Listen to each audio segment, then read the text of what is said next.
booties for black girl nerds.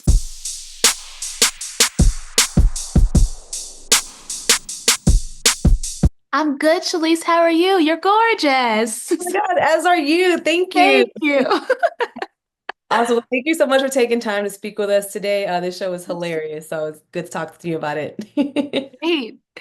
Awesome. So I'll start about your character. So you have this moment of Zen. Prairie has this moment of Zen with Raj, where it looked extremely peaceful in that room that was Mm-hmm. away. Mm-hmm. What's something in your personal life that brings you a lot of peace, whether it's a place you go to relax or just like music? Like, what do you find? Sure. So I have renovated my entire apartment, and apparently it's peaceful to me, obviously, because it's me and I live there. But every time someone comes to visit me, they're always just like, it is so peaceful in here. And so I was like, oh, okay, I guess I've created my own little like Zen world in my apartment. So I'll say that. Yeah, I think a lot of people, when they go to someone else's place, it's a whole different vibe than what they've already set for themselves. That's probably what Mm-hmm. they're experiencing. Mm-hmm. Absolutely. And this show is very unique and in the way that it highlights a culture that a lot of us may not be too familiar with. Some of us may Right. have friends, but watching it Right. play out is very different. So, from slangs to foods and whatnot, is there something that you may have learned from a cast member or just anything on set that you've learned from them? Maybe food recommendations or Well, sure. traditions? I mean, listen, Pakistani food, South Asian food in general is so good, and I've been exposed to more of it, thank God. So that, of course, and then just in terms of the culture as a whole, I admittedly was not so aware of certain aspects of it, and these lovely actors took the time to explain things to me, which I'm so grateful for, so generous of them. So I've learned a lot about South Asian culture, and now I'm like, I'm in it, baby.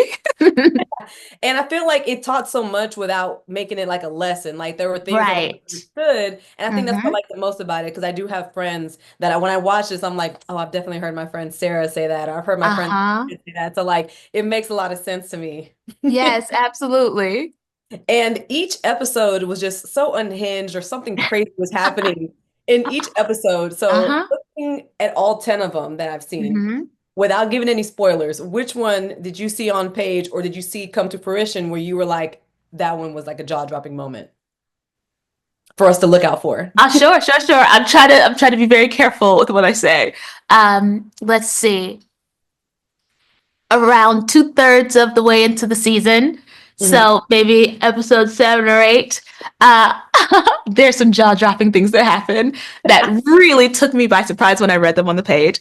And then the final episode, the twists, baby, the twists and turns.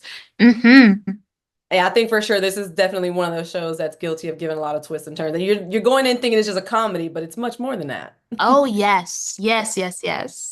Well, I can't wait to watch this over again with some of my friends that I definitely know are going to get to, I guess, relate. I think is more of a thing to get to Mm-hmm. relate, see something on screen that they can relate to. So thank you Yes. so much for your time. This show is Thank great. you. You did great, and it was so nice chatting with you.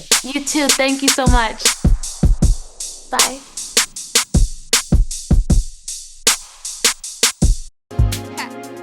Better shake your booties for black girl nerds. Better shake your booties for black girl nerds.